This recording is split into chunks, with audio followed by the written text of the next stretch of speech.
ওয়ালিল্লাহি ফাকাত আশরাকনা আল্লাহ নবী বলেছেন উম্মত যারা পৃথিবীর জমিনে মার নামে বাপের নামে ভাইয়ের নামে মাটির জমিনের কসম খায় আল্লাহ পাক রব্বুল আলামিন নবী বলেছেন আমার উম্মত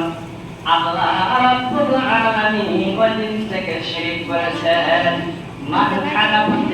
লাউ লিড লাগবে না আল্লাহ ছেড়ে অন্য নামে যদি কেউ কসম খায় আজকে পৃথিবীর জমিনে অনেক ভাই আছে যা কোনদিন গুম হয়ে যায় হারিয়ে যায় তারপরে জায়গায় যখন জিজ্ঞাসা করা হয় প্রশ্ন করা হয় ভাই আমার মোবাইলটা চুরি হয়ে গেছে তুমি যদি পায়ে থাকো তো আমাকে দান করে দিয়ে যাও সে বলবে জানে আমি চুরি করি নাই সে কসম খাবে আমি মা বাবার কসম খাচ্ছি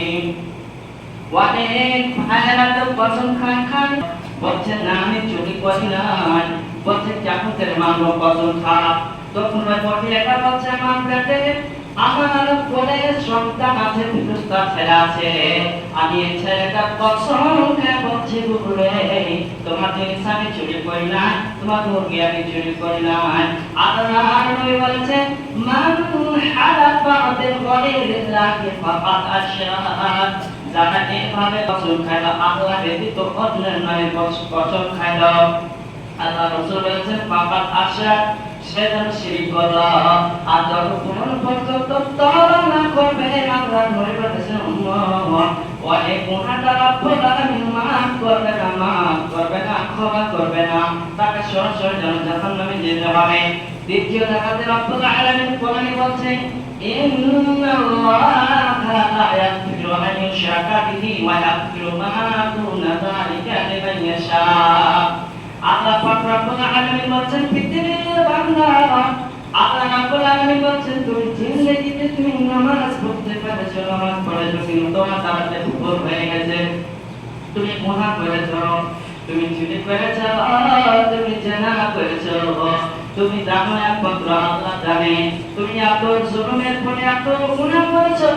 তোমার দিমাগের মধ্যে আল্লাহ আমার চেয়ে আর পৃথিবীর জমিনে কেউ গুনাহগার বেশি নাই আমি জিনা করেছি আমার বাপ জানে না মা জানে না আর তুমি জানো পৃথিবীর জমিনে অনেক গুনাহ করেছি আল্লাহ বলছেন ইন্নাল্লাহা লা ইয়াগফিরু আন ইউশরাকা বিহি ওয়া ইয়াগফিরু মা দুনা যালিকা লিমান ইয়াশা আমি আল্লাহ রাব্বুল আলামিন ইচ্ছে করতে গেলে তোমার গুনাহকে মাফ করে দেব কিন্তু যদি ইন্নাল্লাহা লা ইয়াগফিরু আন ইউশরাকা যদি কোনো মানুষ শিরক করে মারা যায় রব্বুল আলামিন বলেছেন ওয়া গুনাহটা আমি আল্লাহ মাফ করব না ক্ষমা করব না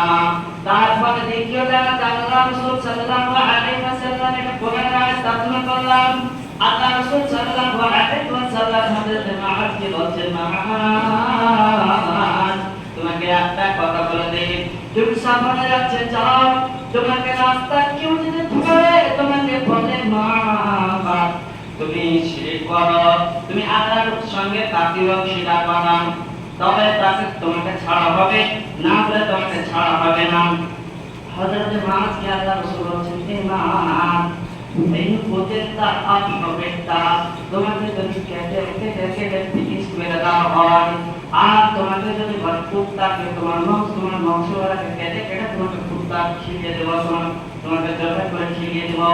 আর প্রত্যেকটা আর যদি বলে তোমাকে আগুন জ্বালানো হবে তোমাকে যদি কেটে তোমাকে টুকরো করে ফিনিশ করে দেওয়া হয় কেটে শেষ করে দেওয়া হয় আর তারপরে যদি বলে তোমাকে ভয় দেখায় তোমাকে আগুনে জ্বালাবো তুমি তুমি কি করো আল্লাহর সঙ্গে তাকে শরীক করে না আল্লাহর সঙ্গে শিরক করে না তারপর নবী আল্লাহ তাআলা বলেন ওয়া'বুদুল্লাহা ওয়া লা তুশরিকু বিহি শাইআ আল্লাহ রাব্বুল আলামিন বলেন পৃথিবীর জমিনে ওয়া'বুদুল্লাহ আল্লাহর ইবাদত করো ওয়া লা তুশরিকু বিহি শাইআ আল্লাহর সঙ্গে কাউকে অংশীদার বানায় না আল্লাহর সঙ্গে কাউকে শিরক করে না যেমন হযরত লুকমান হাকিম নিজের ছেলেকে নসিহত করছেন বেটা ও করে টুকরা বেটা পৃথিবীর ছাড়িয়ে যখন তুমি চলে যাও তোমাকে কত লোক বলবে তুমি শিরক করো। শিরকের কাজ যদি কেউ বলে বেদনা হযরত লোকমান বলছেন ও আমার পরিবার তুমি কখনো ভুলে আল্লাহর সঙ্গে শিরক করবে না। আল্লাহ রাব্বুল আলামিনকে কথাটা কত ভালো লেগেছে। আল্লাহ রাব্বুল আলামিন কথাটা কোরআনে নিয়ে এসেছেন ওয়াইদ ক্বালা লুকমানু লিইবনিহি ওয়া ক্বালা আইদু ইয়া বুনিয়া লা তুশরিকু বিল্লাহ। হযরত লোকমান আলাইহিস সালাম যেভাবে যে ভাষাতে নিজের ছেলেকে নসিহত করেছেন ওই ভাষাটা আপনারা কোরআনে অনুবাদ করেছেন। আর শুধু তা নয় পৃথিবীতে যতদিন দুনিয়াতে মানুষ থাকবে কোরআনকে পড়বে হযরত লোকমানের ব্যাপারে জানতে পারবে তার একটা ইতিহাস দুনিয়াতে থেকে গেল। যে এটা হলো কোরআন এবং হাদিসে আল্লাহ রাব্বুল আলামিন কি বলছেন? এক জায়গায় বলছেন আল্লাহ তাবারাক ওয়া তাআলা কুল তাআলা আকুলু মা হারামা আলাইকুম রাব্বুকুম। আল্লাহ রাব্বুল আলামিন কোরআন বলছেন নবীকে মুখাতাব করে বলছেন হে নবী আপনি বলে দেন আপনার উম্মতকে কুল তাআলা আকুলু মা হারামা আলাইকুম রাব্বুকুম ওয়া লা তুশরিকু বি শাইআ। আল্লাহ রাব্বুল আলামিন বলছেন নবী গো আপনি আপনার উম্মতকে বলে দেন কি বলতে বলছেন কি قل تعالى تلاوت করে বলেন قل تعالى أتل ما حرم عليكم ربكم। তোমাদের রব তোমার উপরে হারাম করেছেন। কি হারাম করেছেন? আল্লাহর সঙ্গে কাকে অংশীদার বানা যাবে না। আল্লাহর সঙ্গে কাকে অংশীদার বানা যাবে না। আল্লাহ তাবারক ওয়া তাআলা রাসূল সাল্লাল্লাহু আলাইহি ওয়াসাল্লাম বলেছেন শিরকের ব্যাপারে অনেক রকমের কথা আছে। আল্লাহ রাসূল সাল্লাল্লাহু আলাইহি ওয়াসাল্লাম বলেছেন আর যাদের আল্লাহ রাসূল সাল্লাল্লাহু আলাইহি ওয়াসাল্লাম বলেছেন